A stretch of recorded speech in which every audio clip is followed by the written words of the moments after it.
अस्सलाम वालेकुम नाज़रीन व हज़रात, मैं हूं आपके साथ आपका मेज़बान रहीम अहमद खान। इस्तकबाल करता हूं आपका तस्नीम टीवी की खुसूसी निशस्त जिसका नाम है मुलाकात।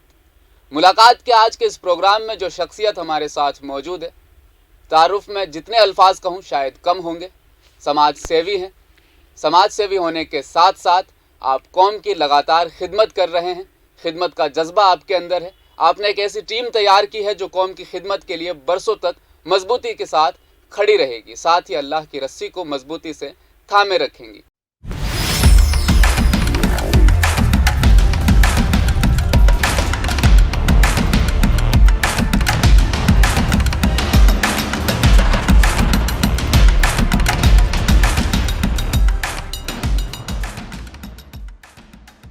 आखिर जिस शख्सियत के साथ मैं आज बैठा हूँ, मौजूद हूँ, रूबरू करवाना चाहूँगा। अकबर कासमी साहब मेरे साथ मौजूद है। इस्तकबाल है सर आपका।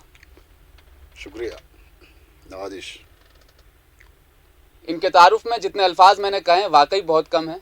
अब इनके पास हम चलेंगे, इनसे हम जानेंगे कि आखिर क्या वो वजूहात है जिनकी बिना पर लोग इतनी मदाह करते हैं आपकी। ये तो आपकी नवाजिश है, मोहब्बत है साथियों की, ऐसी कोई बात नहीं है जी। बाकी एक जो मुल्क के जो हालात हैं, इन हालात में हम जो काम कर रहे हैं वो लोगों को पसंद आता है, इसलिए तारीफ़ करते होंगे जी। बस यही एक वजह हो सकती है। और हमारे काम करने की वजह यह है कि जो मुल्क की जो सियासत है, अहमद पटेल साहब मरहूम के साथ रहकर हम लोगों ने नशेब फराज को समझा और राजनीति इस मुल्क को कहाँ लेके जा सकती है वो बात हमारी समझ में आई। तो उन तजुर्बों को हमने साझी विरासत मंच के रूप से मंजर आम पे लाए हैं। उसी बात को लेकर के लोग सराहना करते हैं और ये उनकी नवाजिश है, मोहब्बत है। साझी विरासत मंच के संयोजक है अकबर कासमी साहब। आखिर साझी विरासत मंच का जो पस मंज़र है, क्यों आपने इसको बनाने के बारे में सोचा, आखिर इनके क्या वो मकासद हैं, आपसे ही जानते हैं। मैं आपके ज़रिए से पूरे मुल्क की आवाम को ये बात अर्ज़ करना चाहूँगा कि साझी विरासत मंच का पस मंज़र या बैकग्राउंड जो भी आप कहिए, उसकी पस मंज़र फ़िरका परस्ती की जो विचारधारा है, जो सोच है, उस पस मंज़र में साझी विरासत मंच की विचारधारा है जी। हमारे मुल्क में जो एक कुछ लोगों का एक तबका है जिसके बारे में हम सब जानते हैं, वो मुल्क को फ़िरका परस्ती की सोच में लेके डूबना चाहते हैं, जो मुल्क के मुस्तकबल के लिए, मुल्क के सुनहरे भविष्य के लिए ख़तरा है। उसके मुकाबले में साझी विरासत मंच की तहरीक पूरे मुल्क में हम लोगों ने शुरू की है और 2017 में इसकी शुरुआत हुई। और उस वक्त देश के सभी बड़े लीडर, डॉक्टर मनमोहन सिंह जी जैसी अजीम शख्सियतें, सब इसमें शामिल हुए। और इस मंच का जो मकसद है वो संविधान की रक्षा करना, लोकतंत्र की रक्षा करना, कौमी एकता को मजबूत करना, प्रगतिशील नीतियों पर तवज्जो देना। और उस वक्त इसका एक मकसद ये भी था कि मुल्क का जो चुनाव होगा 2019 में वो महागठबंधन के रूप से होना चाहिए, तो जो 2019 में नहीं हो सका। अब 2024 में हम कोशिश कर रहे हैं कि मुल्क का जो चुनाव है वो लोकतांत्रिक दल सब मिलकर एक साथ एकजुट होकर लड़ें, महागठबंधन बनाएं। और इसलिए महागठबंधन बनाएं, मैं एक बात और अर्ज़ कर देता हूँ कि हमारे देश में जो अक्सरियत है वो मजलूमों की, कमज़ोरों की, पीड़ितों की अक्सरियत है जी। किसान वर्ग मजलूम है, मजदूर वर्ग मजलूम है, दलित वर्ग मजलूम है, और इसी तरह आदिवासी लोग हैं, सरदार हैं, क्रिश्चियन हैं, मुसलमान हैं, और इनकी एक बड़ी अक्सरियत है ओबीसी के लोग हैं। ये सब मिलकर के मजलूम लोग और वंचित वर्ग लोग सब मिलकर के एक अपनी ताकत अगर बनाते हैं, वो महागठबंधन के रूप से ही बन सकती है। तो फ़िरका परस्तों की इतनी बड़ी ताकत नहीं है, वो कमज़ोर पड़ जाएंगे और मुल्क सही पटरी पर चलने लगेगा, जो आज गुमराह हो रहा है, जिसको लोग गुमराह करना चाहते हैं। जी। सांची विरासत मंच के जरिए से अब तक आपने मतलब कितने लोगों को जोड़ा, ये टीम कितनी ज़्यादा मजबूत हो चुकी है, इसके बारे में कुछ जानना चाहूँगा मैं आपसे। देखिए, साझी विरासत मंच 7 राज्यों में अभी हमारी इकाई है, माशाल्लाह जी। जिससे सबसे ज़्यादा राजस्थान में हमारा काम राजस्थान में ज़्यादा है। यहाँ हमने 54 सभाएँ संविधान और कौमी एकता को लेके, समरसता और सद्भावना के मैसेज को लेके की हैं। और 2000 ये जो बीच में अभी 4 साल हुआ है इसकी शुरुआत को, 4 साल में 54 सभाएँ अपना आप में बहुत मायने रखती हैं। और इस बीच में लॉकडाउन भी है, जिसमें 1.5 साल तक इजाज़त ही नहीं मिली। 2022 में और 2023 में 7 राज्यों की एक बड़ी ताकत के रूप से इंशाल्लाह साझी विरासत मंजर आम पे होगा। और इसमें 36 बरादरी के लोग शामिल हैं और रिटायर्ड IAS IPS लोगों की एक बड़ी संख्या हमारे साथ है। और जो असली जागरूक नागरिक हैं, देशभक्त लोग हैं, राष्ट्र हित में जो काम करना चाहते हैं, वो सब हमारी इस आवाज़ को पसंद करते हैं और इसमें साथ जुड़ते हैं। और इसी कारवां को मजबूती के साथ हम लोग आगे बढ़ा रहे हैं। सांची लफ्ज़ सुनने के बाद एक ख्याल दिल में, जहन में ये आ जाता है कि सबके लिए कहीं ना कहीं शायद दरवाजे खुले होंगे। तो कौन लोग इस मंच पर आकर विराजते हैं, कौन लोग आकर बैठते हैं? इसमें देखिए, हमारी बड़ी साफ सी सोच है जी। आज़ादी के इतिहास में, आज़ादी की तहरीक में जिन लोगों ने योगदान दिया, उसमें 36 बरादरी के लोग थे जी। 36 बरादरी के लोगों ने कुर्बानियाँ दी। उसके बाद क्या हुआ कि हर वर्ग के अंदर आज़ाद भारत में जो फर्जी किस्म के लोग थे वो आगे आ गए, और जो अलग किस्म के ख़ानदानी लोग थे वो पीछे चले गए। और उसकी एक वजह ये रही कि कुछ लोगों को ये समझ में आ गया कि इस मुल्क में जो धार्मिक भावनाएं हैं उनको भड़काना बहुत आसान होता है, और धार्मिक भावनाओं के माध्यम से हुकूमत को काबू में लाया जा सकता है। कुछ लोग वो कर रहे हैं और उसमें वो कामयाब भी हुए हैं जी।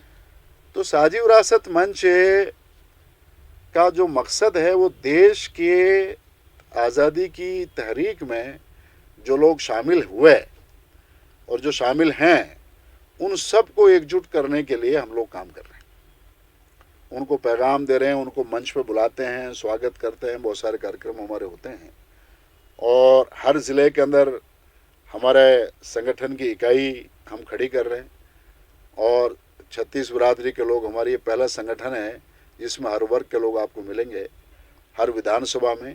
और सामाजिक शक्ति का निर्माण हम करने जा रहे हैं।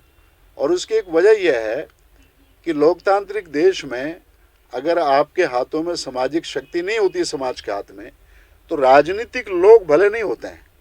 राजनीतिक लोग अवसरवाद की राजनीति करते हैं। अभी तो फ़िरका परस्ती की राजनीति कर रहे हैं लोग। अवसरवाद की राजनीति भी समाज के लिए नुकसान देती है। जब आप सामाजिक शक्ति आपके हाथ में होगी, समाज मजबूत होगा, तो राजनीतिक लोगों को बहुत बार सोचना पड़ेगा जी। और सही रास्ते पर चलने के लिए वो मजबूर होंगे। बिल्कुल सही ख्याल है आपका जी। इससे मैं भी इत्तेफाक रखता हूँ कहीं ना कहीं। लेकिन आजकल जो माहौल जो देखा जा रहा है अकबर साहब, लगातार फ़िज़ा ख़राब होती जा रही है। मामला हिजाब से शुरू हुआ था, हलाल पर आया, नमाज पर आया, उसके बाद अजान पर आया, अभी लगातार जो यात्राएं निकली या जो भी इस मसले को हम कहते हैं कि तशद्दुद लगातार बढ़ता और भड़कता जा रहा है। आप इत्तेहाद के लिए काम कर रहे हैं, इन तमाम चीज़ों को किस नज़र से आप देख पा रहे हैं? देखिए, मेरा नज़रिया इस मामले में थोड़ा सा लोगों से अलग है। ये हिजाब और हलाल और ये सब बातें हैं, तो जो लोग कर रहे हैं वो संविधान के ख़िलाफ़ बातें कर रहे हैं। हमारा मुल्क संविधान से चलता है। संविधान ने जिस चीज़ की इजाज़त दी है उसके ऊपर किसी माइके लाल की ये ताकत नहीं है कि उसको, ये कि शगुफ़ेबाजियाँ होती हैं और उन्होंने हिजाब की बात शुरू कर दी और बहुत से मुद्दों पे वो बात करते हैं। लेकिन इसके पीछे मुसलमानों को बहुत समझदारी के साथ बात करने की ज़रूरत है। और क्यों ज़रूरत है? क्योंकि कुरान शरीफ जैसी अमानत मुसलमानों के पास है और कुरान शरीफ सारी इंसानियत की किताब है।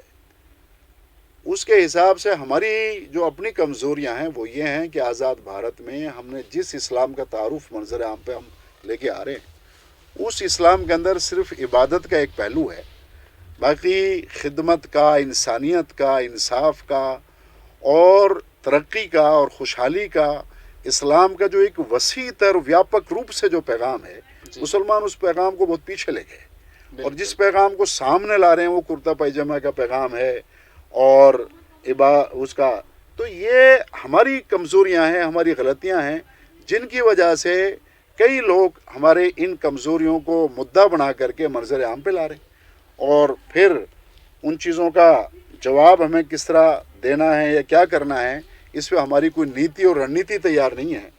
ہمیں جس کے من میں جو بات آتی ہے وہ بول دیتا ہے اور ایک کنٹروورسی پیدا ہوتی ہے، اور یہی وہ لوگ چاہتے ہیں۔ تو اس کے لیے ہمیں ہمارے جتنے بھی مسلم سنگٹھن ہیں، تنظیمیں ہیں، تحریکیں ہیں، ان کو گائیڈ لائن جاری کرنی چاہیے اور ان کو اس کے اوپر اپنا ویو رکھنا چاہیے۔ وہ لوگ رکھتے نہیں ہیں، وہ کوئی ایسی بات ہی نہیں کرتے ہیں۔ تو یہ اس طرح کے کھیل ہے، اور کچھ لوگ اس کو اسی لیے کھیل رہے ہیں کہ تاکہ کھیل کھیلا جائے اور ایک ماحول خراب کیا جائے اور ذہنیت کو بگاڑا جائے۔ کیا آپ کا کیا پیغام ہوگا جب فضا لگاتار خراب ہوتی جا رہی ہے؟ میرا پیغام بہت صاف ہے۔ میرا پیغام مسلمانوں کے لیے یہ ہے کہ مسلمان کی پہچان جس چیز سے ہے وہ قرآن شریف ہے، نبی پاک صلی اللہ تعالیٰ علیہ وسلم کی سیرت پاک ہے۔ اگر مسلمان کو قرآن شریف کے بارے میں جانکاری نہیں ہے، مسلمان کو سیرت پاک کے بارے میں جانکاری نہیں ہے، اور اسلام کا پیغام انسانیت کے لیے نام کیا ہے، اور اسلام کا پیغام خدمت کے حوالے سے کیا ہے، ہمارے نبی کی حدیث ہے کہ خیرکم من ینفع الناس، تم میں بہترین شخص وہ ہیں جو لوگوں کو نفع پہنچائیں۔ اگر مسلمان کسی ملک میں یا کسی علاقے میں نفع بخش قوم بن کر نفع بخش قوم نہیں بن پا رہا ہے تو یہ اس کی بہت بڑی کمزوری ہے۔ اسلام کا حکم مسلمان کے لیے ہے کہ وہ ایک نفع بخش قوم بنے، اور جب نفع بخش قوم جو جہاں ہوتی ہے وہ باعزت ہوتی ہے، اس کو عزت ملتی ہے۔ ہم شکایتوں کی قوم جو بنتے ہوئے چلے جا رہے ہیں، اور کئی سارے لوگ ہماری ان کمزوریوں کا جو فائدہ اٹھا رہے ہیں، تو میں ان کو یہ کہوں گا کہ آپ یا تو ہمارے ساتھ آئیے، ساجی وراثت منچ کے بینر سے ہم ذہن سازی کا کام کرتے ہیں اور یووا پیڑھی کو ہم بڑے کھلے طریقے سے بتا رہے ہیں۔ اور یہ جو فرقہ پرست لوگ ہیں، یہ واہیات لوگ ہیں، ان کی سوچ بھی واہیات ہے، اس سے ملک کا نہ کچھ، یہ وقتی طور پہ ملک متاثر ہو رہا ہے، لیکن یہ ایک ہوا ہے، پانی کے بلبلوں کی مانند لوگ ہیں، تھوڑے سے دن میں ختم ہو جائے گی۔ مگر اہل اسلام کو اور اہل ایمان کو قرآن کا پیغام اور نبی کی سیرت کا پیغام ہمیشہ کے لیے ہے، اور ہمیں سب کو گلے لگانے کا حکم ہے۔ ہم پکشپات سے کام نہیں کر سکتے، ہم انسانیت میں تفریق نہیں کر سکتے، ہم کسی کو بانٹ نہیں سکتے۔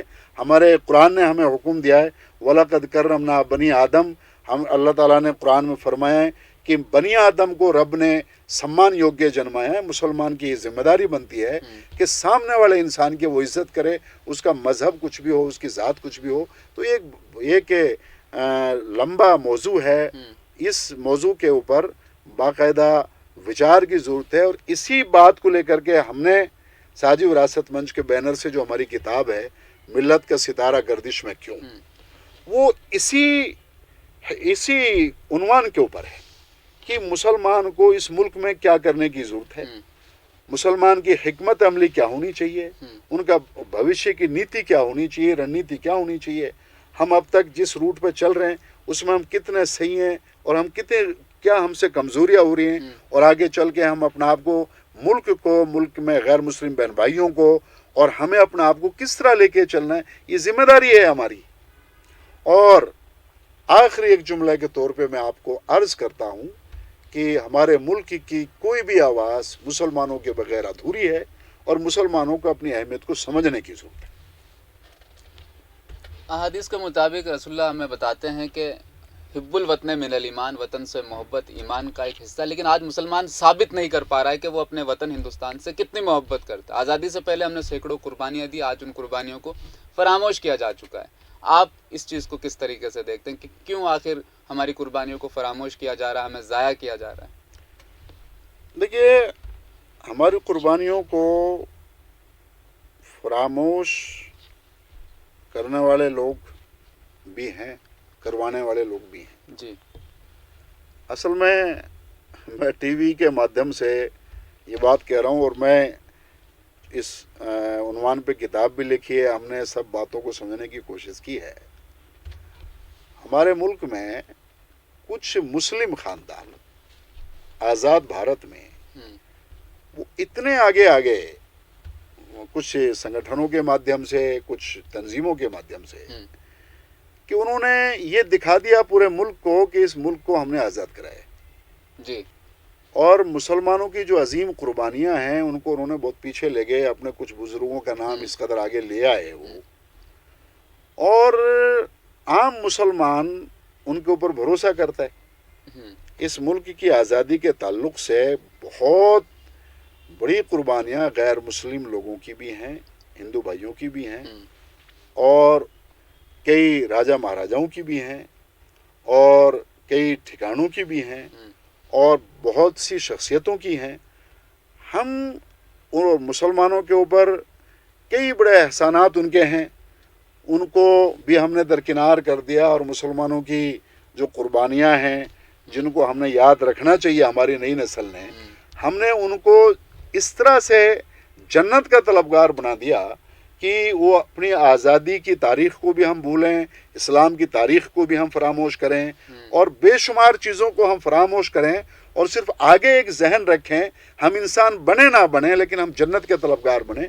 ये एक इस तरह की सूफियों के और खानकाहों के दरबारों से और एक निकला हुआ एक मिजाज, वो न सल्तनतों का मिजाज हो सकता है, न खिदमत का मिजाज हो सकता है, उस मिजाज ने इस मुल्क के मुसलमानों का बेड़ा गर्क किया, और वो लगातार कर रहे हैं, और वो इस तरह से अपना आप को पेश कर रहे हैं जैसे वो खुदा की कोई नई मखलूक हैं, या वो कोई फरिश्ते सिफत इंसान हैं।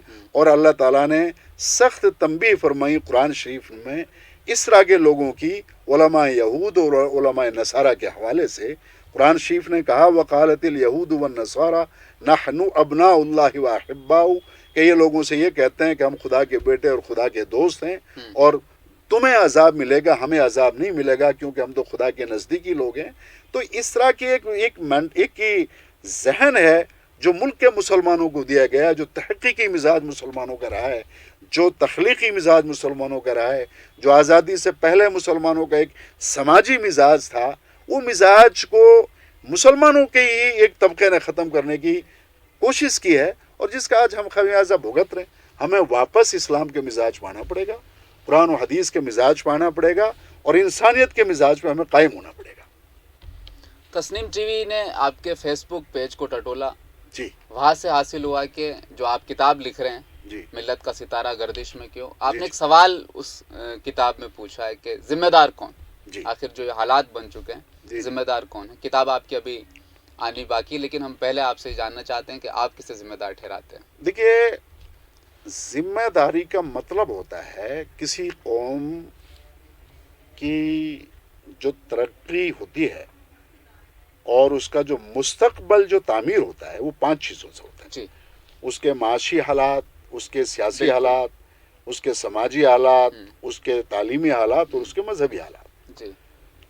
हमारी ये जो जिम्मेदारी की जो बात है, मजहबी मामलात में कुरान शरीफ का तारुफ और सीरत पाक का जो तारुफ आज़ाद भारत में मुसलमानों को कराना चाहिए था, वो हम नहीं करा पाए जी। जिसकी वजह से मुल्क में गलत फहमियाँ पैदा हुई, और इसके लिए मजहबी तबका जिम्मेदार है जी। सियासी मामलात में एक इतनी मजबूत कौम होने के बावजूद, मैं एक बात कहता हूँ अपनी तकरीरों में भी, कि मुसलमान की मुसलमानों की एक तारीफ जितनी भी की जाए वो कम है, कि इस मुल्क की जमहूरियत को मजबूत करने में, इस मुल्क के लोकतंत्र को मजबूत करने में मुसलमान से ज़्यादा किसी दूसरे समाज का योगदान नहीं है। और वो ऐसे है कि आप बिहार में चले जाइए तो लालू प्रसाद को मुसलमानों इस तरह से लीडर बनाया कि उनके हक में खुले तौर पे नारे लगाए। बंगाल चले जाइए ममता बनर्जी को बनाया, महाराष्ट्र चले जाइए शरद पवार को बनाया, कांग्रेस को बनाया, राजस्थान में अशोक गहलोत जी के फेवर में खड़े हुए। मुसलमान ने कभी ये नहीं सोचा कि हमारा मुसलमान ही लीडर होगा तो हम उसके लिए, मुसलमान ने सबका इस्तेमाल किया, लोकतांत्रिक दिशा को मजबूत किया। ये मुसलमान समाज की, मुसलमान अवाम की बहुत काबिल तारीफ बात है। लेकिन सियासी तौर पे जो सियासत में जिन लोगों को कांग्रेस के माध्यम से या राजनीतिक पार्टियों के माध्यम से आगे बढ़ाया गया, उनमें ज़्यादातर पैसे वाले लोग थे जी। उनको टिकट दिया गया और उनको ज़्यादा मालूम नहीं था, वो कौम परस्त लोग नहीं थे और फलाह बहबूद की सोच उनके अंदर नहीं थी। आज 14 से ठीक है मुल्क की सूरत हाल मैं पूछता हूँ अपने लोगों से कि एक लंबे अरसे तक कांग्रेस पार्टी की हुकूमत मुल्क में रही है जी। और मैं अहमद भाई पटेल साहब के साथ काफ़ी अरसा मैंने गुजारा है। मुझे मुल्क के बहुत सरकर्दा लोगों के बारे में जानकारी है और हर आदमी इस बारे में मेरे सामने बोल नहीं पाएगा। ये लोग क्यों इन लोगों ने कांग्रेस में इतना अपना असर कायम नहीं किया कि ये कौम परस्त लोगों को टिकट दिलवाते, लीडरशिप को नीचे से मजबूत करते। एक मजहबी लीडरशिप मुल्क में इस तरह की आगे बढ़ी है कि उसने सियासी लीडरशिप को मजबूत नहीं होने दिया। उन्होंने कभी ये नहीं चाहा कि किसी विधानसभा से या किसी लोकसभा से जो तख्लीकी जहन के लोग हैं, क्रांतिकारी जहन के लोग हैं, उनको टिकट दिया जाए। जो हकदार हैं इनकी खामोश पॉलिसी होती थी कि इस तरह के लोगों को टिकट दिया जो पैसे वैसे वाले हैं, जो ज़्यादा फिक्रमंद नहीं है। तो कांग्रेस पार्टी पहले हर चीज़ इनसे पूछ के काम करती थी। उसके बाद कांग्रेस ने देख लिया कि यार ये लोग तो खुद ही कौम को कमज़ोर करवाने में लगे हुए हैं, तो फिर कांग्रेस पार्टी को एक मजबूती मिल गई और फिर वो अपने मनमाने फैसले करने लगी और इनको एक बहाना मिल गया कि हर चीज़ को कांग्रेस के माथे लगा दिया और हर चीज़ में ये कह दिया कि आरएसएस की साजिशों की वजह से हम ये नहीं कर पाए और कांग्रेस की गलत सोच की वजह से हम ये नहीं कर पाए। कांग्रेस की भी कई गलतियां हैं, आरएसएस की बहुत बड़ी गलतियां हैं, लेकिन इसके बावजूद हमारी जो मुसलमानों की जो मिली मजहबी लीडरशिप है वो इसकी सबसे बड़ी जिम्मेदार है। और मैं खुले रूप से आपके सामने ये बात कह रहा हूँ और मैं मुझसे कोई बात करना चाहे मैं उसको समझा दूंगा कि ये कहाँ गलत हैं, क्यों गलत हैं, कैसे गलत हैं। और सबसे पहले आज अगर मुसलमान को आगे आना है तो ये जो लोग हैं इनकी सियासत में इनके कोई तजुर्बे नहीं। कुरान शरीफ जैसी अजीम किताब को मजहबी लिबादों में होने के बावजूद समझने वाले लोग मौजूद नहीं, अधूरे लोग हैं। और अधूरे लोग कैसे किसी कौम की रहनुमाई कर सकते हैं? सियासत में अधूरे, मजहबी तालीमात में अधूरे, और लगता ऐसा है कि इनसे बड़ा कोई आलिम नहीं है और इनसे बड़ा कोई सियासी विद्वान नहीं है। तो ये लोग लेके डूब गए कौम को।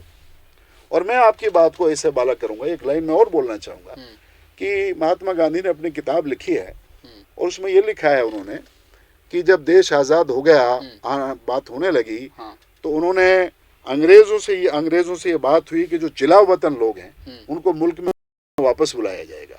तो अंग्रेज़ों ने ये बात मान ली, सब जिला वतनों को बुला दिया। उबैदुल्ला सिंधी साहब को नहीं बुलाया, जो मौलाना उबैदुल्ला सिंधी थे उनको नहीं बुलाया गया। तो गांधी जी की ये कहते हैं गांधी जी के वो मेरे दोस्त थे और मैं उनकी बहुत इज्जत करता था, मुझे शौक़ था उनसे मुलाकात करने का। तो गांधी जी उनको मिले और कहा कि आपने सबको तो बुला दिया, उबैदुल्ला सिंधी को नहीं आने दिया। तो अंग्रेज़ों ने कहा कि अभी जब तक हम नहीं चले जाएंगे उनको आने नहीं देंगे। तो उन्होंने पूछा क्यों? कि बोला वो सियासत को समझते हैं, वो अगर आ गए तो अभी भी कोई ना कोई बात ऐसी हो जाएगी। मौलाना अबुल कलाम आज़ाद को इस मुल्क के मुसलमानों ने, इस मुल्क के हिंदुओं ने माना। शेखुल हिंद रहमतुल्लाह अलैह की इतनी बड़ी कुर्बानियाँ इस मुल्क के लिए हैं, मगर हमारा जो ये मौलवी वर्ग है शेखुल हिंद के नक्शे कदम पर नहीं चला। उन्होंने जामिया मिल्लत इस्लामिया की बुनियाद में ज़बरदस्त किरदार अदा किया। दारुल की बुनियाद से उन्होंने जो पैगाम दिया, हमारे लोग कहाँ माने उन चीज़ों को। और लेकिन बातें इस तरह की कर रहे हैं। और उलमाए हक जो कुरान और हदीस को समझने वाले लोग हैं वो आज वो रूपोश हो गए। इनके अंदर जो एक तबका है जो मज़हब के नाम पे मज़हब को इस्तेमाल कर रहे, वो इतने आगे आ गए, उनके पास ना समझ है, ना सोच है, ना अकल है, और वो समाज उनकी चकाचौंध में मुब्तला है। और अभी मैं आपको ये कहता हूँ कि मैंने किताब में ये लिखा है कि मसाइल मिल्लत का हल बड़े लोगों के पास मौजूद नहीं है। और उसकी सबसे बेहतर मिसाल एनआरसी के मुद्दे पे शाहीन बाग था। आप जैसे ये जो युवा पीढ़ी एकदम सामने आई, उस वक्त अगर इनकी तरफ मैंने इनको बहुत बारीकी से देखा, ये तो जायज़ करार देने वाले थे, एनआरसी को जायज़ करार देने वाले थे। इनके मैं आपको दिखा दूंगा, इनके दबे दबे लफ्ज़ बयान आने शुरू हो गए थे कि अगर ऐसा होता है तो हमें एतराज़ नहीं, और ऐसा होता है तो फिर हम सोचेंगे क्या करना है। لیکن وہ آپ جیسے بچوں نے اور قوم کی یوا پیڑھی نے وہ ایک دم آ کر کے تو ثابت کیا کہ NRC کے لیے وہ لوگ لڑے اور انہوں نے سنگھرش کیا، ہمت دکھائی، ورنہ یہ قوم کو ڈرپوک بنا رہے ہیں، بزدل بنا رہے ہیں، خوف زدہ بنا رہے ہیں، اور صرف اپنی اور اسلام مذہب کو اور قوم کو مسخر بنا رہے ہیں۔ تو میں مانتا ہوں کہ یہ جو طبقہ ہے یہ اپنا آپ کو سدھارے اور یہ قوم کی لیڈرشپ سے بالکل دور چلا جائے، قوم کو قوم کے حال پہ چھوڑ دے۔ اس کو یہ قوم غارت ہونے والی نہیں ہے۔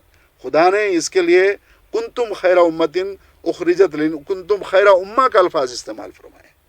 یہ قیامت تک ثابت قدم رہنے والی قوم ہے۔ اکملت لکم دینکم اور الیوم اکملت لکم دینکم اور قرآن شریف کی کئی آیتیں ہیں۔ تو RSS بھی ذمہ دار ہے، کانگریس بھی ذمہ دار ہے، دوسرے راجنیتک دل بھی ذمہ دار ہیں، لیکن سب سے بڑی ذمہ دار ہماری مسلم لیڈرشپ ہے۔ بالکل جو مذہبی لیڈرشپ اس میں بڑی قصوروار ہے اور پولیٹیکل لیڈرشپ اس میں سیکنڈ نمبر کی قصوروار ہے۔ بہت کم وقت میں ہم نے کافی باتیں کی، دل چاہتا ہے کہ اور بھی آپ سے الگ الگ موضوع پر گفتگو جاری رکھیں، لیکن وقت ہمیں اس چیز کی اجازت نہیں دیتا۔ ملاقات کی آج کی اس قسط میں آپ کا بے حد شکریہ، آپ نے اپنے قیمتی نصاحوں سے ہمارے ناظرین کو نوازا، اپنے خیالات کا اظہار برملا طور پر آپ نے کیا، بے حد شکریہ۔ تسنیم میں ٹی وی آپ کا بھی بہت بہت شکریہ ادا کروں گا، جی اور مجھے بہت خوشی ہوئی آپ کے آفس میں آ کر کے کہ آپ نے جس قدر محنت سے یہ اتنا بڑا آفس قائم کیا ہے جی اور جس طرح کے ایشوز کو آپ زندہ کر رہے ہیں، میں آپ کو کہنا چاہوں گا کہ ارے وہ نئی شان کے میرے سورج تیری آب میں اور بھی تاب آئے۔ اور مجھے جتنے بھی سننے والے لوگ ہیں، جو جاننے والے لوگ ہیں، میں ان سب سے گزارش کروں گا کہ آپ کے ٹی وی چینل کو مضبوط کرنے میں وہ اپنا اہم کردار ادا کریں۔ آپ جیسے لوگ ہوں گے تو قوم کی آواز زندہ ہوتی رہے گی، ایک دوسرے تک پہنچتی رہے گی۔ اسی بات پہ میری بات ختم ہے۔ وآخر دعوانا ان الحمدللہ رب العالمین۔ جے بھارت، جے ہند۔ جزاک اللہ، شکریہ۔ تسنیم ٹی وی کی یہ خاص قسط ملاقات یہیں پر ختم ہوتی ہے۔ میں لیتا ہوں آپ سے اجازت، آپ دیکھتے رہیے تسنیم ٹی وی، اپنا خیال رکھیے گا، اللہ حافظ۔